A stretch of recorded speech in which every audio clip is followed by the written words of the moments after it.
Before we get into the video, I just want to let you guys know that about 1 in every 4 of my viewers are subscribed, and my goal is to get to 100 subscribers by the end of the year. So if you haven't already, please hit the subscribe button as my mouse scrotter runs around me like a madman. It helps to notify you every time I upload a video, as well as getting my content pushed out to a wider audience. Regardless, that's enough self-promotion from me. Hope you guys enjoy the video. Let's get right into it. Alright, what's up, gang? We got UMPL week number 6. We're going up against Bonana, which is somebody I actually played in the NBBL. The matchup should appear on your screen right about now. This is definitely one of the better teams in the league because, you know, Psychic Terrain plus potential Expanding Force Armor Rouge, as well as Unburdened Free Tera Sceptile is really cool. Also, Free Tera Malamar could be a little bit annoying with Contrary. Coahced is there to stunt setup sweepers like Porygon and Toxtricity on my team. Cleaver, of course, sets up hazards, which can be really annoying because I only have one hazard remover. Tauros Paldea Aqua is a water fighting type that gets Intimidate, so that's annoying as well. We are 2 and 3. I'd love to win. At this point in the league,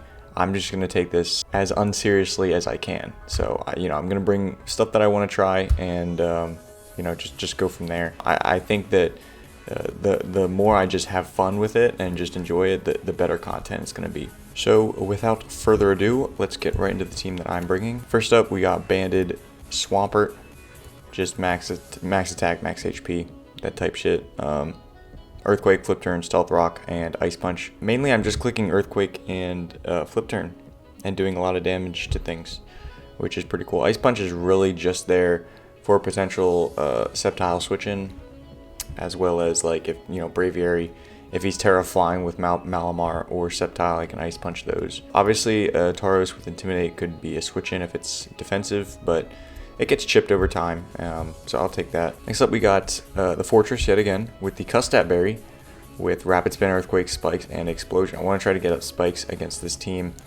His only hazard removal is going to be Regieleki, and I think Braviary gets Defog, and Cleaver gets Defog, but I'm not too concerned about that. And if we're able to get up Spikes and kind of keep them up, that's good. I can lead this if he wants to lead Cleavor. I figured Earthquake is nice in this matchup just so I'm not completely useless against like an Armor Rouge or a Regieleki that's trying to spin, because again, that's his only spinner. So if I'm going for Spikes and he brings that in, I can at least hit it pretty hard. Rapid Spin is of course to get rid of the hazards that he puts up, and then of course Explosion. If I get the Custat Berry procced, I can just get a big explosion off. Next up, we have Shaman here. We are bringing Shaman with the Miracle Seed, Seed Flare, Giga Drain, Earth Power, and Leech Seed with of course Natural Cure. We're just 16 HP EVs with max special attack and 240 in speed with a modest nature, so we're going to speed creep a Cleavor here. By the way, the Fortress is just physically defensive. I didn't really say that, I guess, but that's what it is. Pheasant Dipping and Armor Rouge both get hit super effectively with Earth Power, so that's why that's there. Braviary can switch in, that's fine. If it's bulky, then it'll take those hits just fine. But I'm not as concerned about that Pokemon because I am bringing Diancie. Also, Berserker resists the Seed Flare, but I can Earth Power that as well. So, yeah, I just think this Shaman set makes a lot of sense here. Hopefully, we're going to get some big Seed Flares off. And in the right position, I could definitely get a few kills with Shaman. So that's very exciting. We got Choice Scarf Crash out here with Tri-Attack, Hyper Beam, Psychic, and Trick.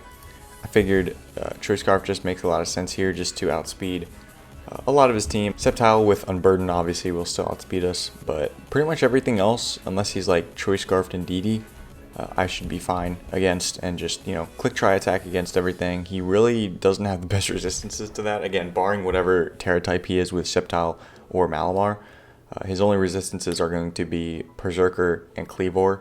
Neither of those Pokemon are that especially bulky. Hyper Beam's just in case, last ditch effort to get as much damage off as possible. Psychic in the Psychic Terrain could be cool. I guess it does more to Pheasant Dippity than Tri-Attack. And of course Trick is just to, try to stop something from completely sweeping me if I'm in a bad position. Caesar the Diancie is making her appearance yet again.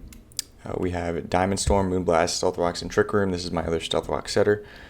With leftovers, of course. We're just a mixed defensive set. I want to be able to take hits on both sides. Honestly, dual stab against this team looks pretty damn good. I could run like dual screens instead of Stealth Rocks and Trick Room, but I feel like Trick Room could be really helpful in, again, just kind of thwarting a sweep from a Sceptile or an Armor Rouge or a potential Malamar if I need to Trick Room to get Swampert to outspeed something. It's just a nice little, I wouldn't call it a pivot, but something to switch into attacks. Last but not least, we got Toxtricity here with the Throat Spray, Shift Gear, Toxic, Boom Burst, and Overdrive. Toxic is really just there for the Quagsire because that thing will be able to stop us pretty quickly with the Unaware. I don't know, it might sweep, it might not, but it's definitely my best hope at, you know, some sort of a setup sweeper. I do expect Quagsire to come, but if it doesn't, then, you know, Toxic is pretty worthless, I'd say. Even if Quagsire doesn't come, we'll need Pheasantipity chipped for sure. Again, we're just here to have fun and, you know, bring some cool little sets. That's going to be our team builder for this week.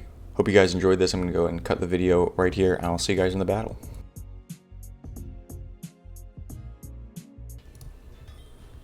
Alright, what's up, chat?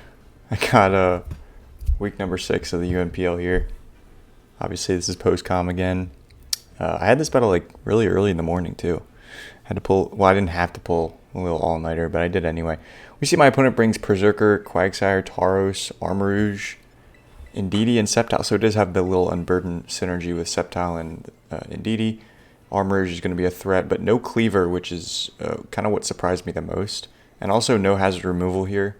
So I'm just going to lead Fortress. I don't actually remember if there was hazard removal to begin with, but anyway, yeah, I debated leading Swampert, but I'm glad I didn't because he just leads Quagsire, which is kind of free spikes for me. He also can't spin block, which is good, and his Tera captain is going to be Sceptile with Tera Fire. So I'm just going to go for spikes turn 1 because there's not much Quagsire can threaten me with. Again, if he wants to get up his own spikes, I can spin that away.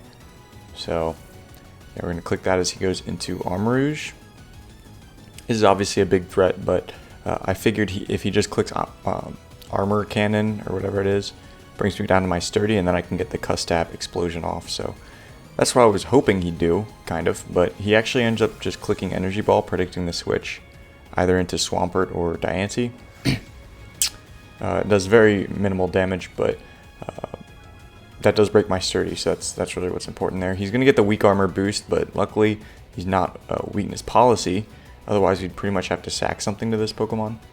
It does a little under half, which tells me he doesn't have that much investment. And the Energy Ball damage tells me he's probably modest. So now that he's at +2 speed, there's really nothing on my team that can outspeed him. And I don't just want to let him take out my Fortress. If he clicked Energy Ball there again, that would be kind of crazy to me because another Earthquake with the Weak Armor defense drop would have knocked him out. So he does just Armor Cannon there. Now he's really weak defensive, or really vulnerable defensively. I know Diancie can take an Energy Ball easily here. I actually EV'd it to take 2 Energy Balls from a modest Armarouge. Well, that's at full health, but still, I could definitely take one there. So I predict his swap and go for a Stealth Rock, which works out really well. He's going to bring in Quagsire. I debated bringing in Fortress again, just in case he goes for a hazard. But I also didn't want to get Scald burned if he just clicks Scald, so I think it gets Scald this generation. So I'm just going to make the play into Shaman, because if Shaman gets statused here, I can just switch out. Natural Cure will heal that off. So he's going to go for Toxic, which is kind of unfortunate because I could have gone into Fortress easily and just you know, gotten another spike up, but that's fine. He's going to click Protect the next turn. I thought this was a strategy that died like 14 years ago, but apparently not. It is just annoying, but you know, more power to him. So I did click Seed Flare on the Protect there because I didn't really figure, nothing really wants to switch into a Seed Flare here at this point. Maybe an AV Berserker, but if I get the Spit F drop, he probably just drops to an Earth Power the next turn. So here I'm going to Leech Seed, predicting him to swap. He doesn't want to just let his Quagsire go down there. I figured. So I'm going to go for the Leech Seed and get a little bit of health back because Toxic is kind of wearing me down. I don't have really any way to recover my health outside of Leech Seed. So I'm going to go right back into Diancie here. If he clicks Energy Ball predicting that, that's fine. I'll still get a decent amount of health back with leftovers plus Leech Seed recovery. So I figured, you know, again, the most he can do to me is like half of my total health, like 50%. But it's going to Armor Cannon, which is good for me because it's not going to do that much. I'm going to get about half of that back. So Armor is going to go down there, which is huge. The fact that he wasn't Boots was also really nice because that basically made 2 Leech Seeds knock him out. So I actually never really knew what item he was because he wasn't locked in with Choiced Specs or Scarf. He wasn't Life Orb. he wasn't weakness policy or boots, so I don't know. Anyway, he goes into Berserker here, which obviously is going to be able to do a lot of damage to Diancie and knock it out. So I'm going to go ahead and make the obvious switch into Fortress, which is fine because at this point, now that Armor is gone, there's really nothing he can directly threaten it with. So he's going to U-turn, which is a smart play there because the swap was obvious. He's going to go into Witch, which is the Indeedee. Now I know Indeedee can't knock me out with anything, but he could easily just baton pass into a Sceptile. Sceptile I can't really hit with Earthquake very hard unless, well, until it terastallizes. So here I'm just going to Explosion because I don't really have a use for Fortress at this point. I don't really want to get greedy and try to go for more spikes. Because again, if he just brings in Sceptile, that could be a little bit annoying. So I'm going to Explosion, hoping he does bring in Sceptile on the baton pass, but he just clicks Expanding Force, which is easily a 2 KO. Now that is not in cuss tap range. I'm just outside. I'm like at 26%. So he would have knocked me out with another one if I didn't click, Explosion. So that's really good. I feel like I definitely made the best play there. So the Psychic Terrain is up. It's a double down. So I'm going to bring in Diancie because against his team, it looks the best. If he brings in Berserker, I'll just bring in Swampert. And I figured he'd go Sceptile, knowing he has a limited amount of Psychic Terrain turns. He wants to make sure he procs that Psychic Seed. So he does go straight into Sceptile. Gets the Psychic Seed off, so now he's at double speed. And he's got the special defense boost, which looks decent against Diancie. I'm expecting a Swords Dance here. A Leaf Blade will never knock me out. Because, maybe if he was banded, but he's obviously not because he has a Psychic Seed. So I'm going to click Trick Room here, which will allow me to outspeed him for 4 turns after this turn. Which is going to be it should definitely be enough at that point. So he's going to go with the Swords Dance, obviously, and I'm going to go ahead and Trick Room. Now this will allow us to outspeed. The biggest thing is we just need to hit this turn. We need to hit him with a Diamond Storm. It doesn't really matter if we get the defense boost, as long as we get the damage off. I could have gone for Moonblast and played it safe, just to get some damage off to ensure that, Porygon could knock him out, or Swampert. But the thing about Swampert is he could Tera Fire as I bring that in, and I have to kind of play the mind games there.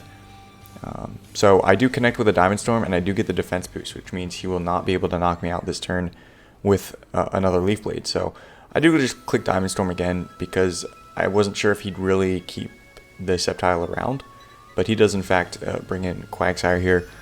Diamond Storm is going to do negligible damage, but I get another defense boost. Sorry, so I'm at +4 defense here. I check the Trick Room. I want to make sure I time it right because obviously he's going to outspeed me here because he's slower.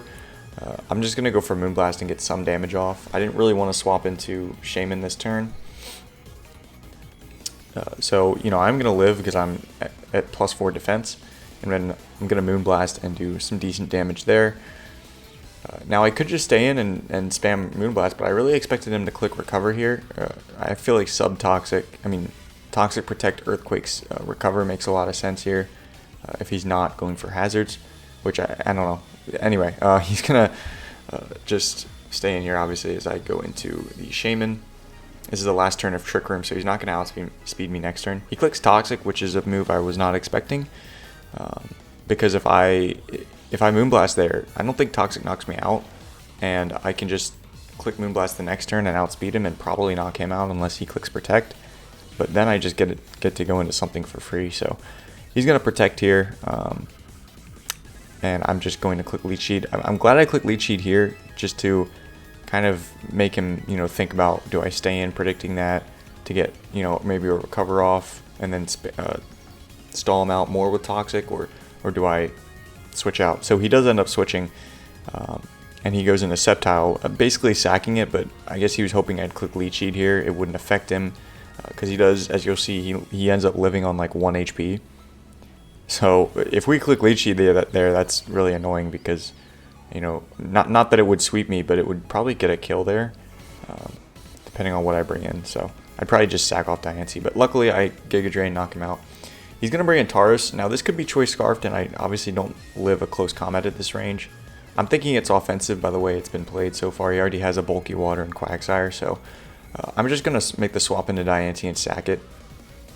Because there's not much Diancie can do it for me at this point, and Again, maybe he sets up on me, but he can only get 1 up because I'm going to be spamming Moonblast. And if he's not Scarf, basically, Porygon is good against it. Well, Porygon can just Hyper Beam if I need to. But anyway, I know Purpa can live any 1 hit, so I'm just going to bring in that. It is not at -1 here because obviously it didn't get intimidated, the Shaman did. So I'm just going to click Earthquake. I did consider bringing in Shaman that turn, but I just don't think it would have made much sense. He's going to bring in Steve yet again, and this is going to drop to this easily. I think I could have gone into Toxtricity there, maybe, on the Tauros and just click Shift Gear into a few Boom Bursts / Overdrives to win the game, but I figured it would be safer to go into Swampert because that would always, definitely net me a kill. So he goes into the Tauros here, gonna get the Intimidate off, and that is going to drop my attack. Now I did consider switching, but again, I mean we have the pieces to win this regardless of exactly who we sack, and in case he wasn't offensive, I could 2k him with Earthquake and knock him out that way. He does go for Raging Bull. This is a choice banded Tauros, so now we know. Now it could still outspeed Shaman, so I'm not particularly upset that I didn't stay in last time when I was in with Shaman, because if it's max speed Jolly, it does outspeed us. So in fact, if it's max speed Adamant, it still outspeeds us. So he's gonna Raging Bull yet again. I almost knocked him out with an Earthquake, which is kind of crazy, but yeah, at this point we can just kind of go into whatever we want to get the kill. It's gonna be Porygon. Well, not really. I mean, yeah, I don't know. Shaman, it's kind of close to if Shaman lives or not. So we're gonna go into our guy Porygon here and just try attack, knock him out. Obviously we're Scarfed, otherwise we probably wouldn't outspeed it. But that thing's gonna drop, and now Berserker can come in. Now this damage that you're gonna see tells me he's Assault Vest, but it doesn't really matter. Again, I could go into Toxtricity here if I really wanted, but if he predicts that and goes for Earthquake, we're just losing another Pokemon, and at that point we might win just 1-0. So I don't really want to risk it. I do get the crit there, but no status, so unfortunately Crash Out is going to drop there, and then it's just kind of who we want to pick up the kill. I should have gone to Shaman, because Shaman could have got 3 kills if it knocks out Berserker here, but I wanted to show off Toxtricity because it hadn't touched the battlefield yet. So here he comes. I really like Toxtricity's design. I think it's really cool, and I like the shiny as well, obviously. So we're gonna Overdrive. I also don't think I've seen this animation in game, so I wanted to see that. It's pretty shitty, I'm not gonna lie. It could have been. I think they could have done better with it, but anyway, that's gonna be the game. We improved to 3-3. I don't know our differential, but yep, good game to Angelo there, Mr. Banana, and that's gonna be it. So thank you guys for watching. I'll see you guys in the next one.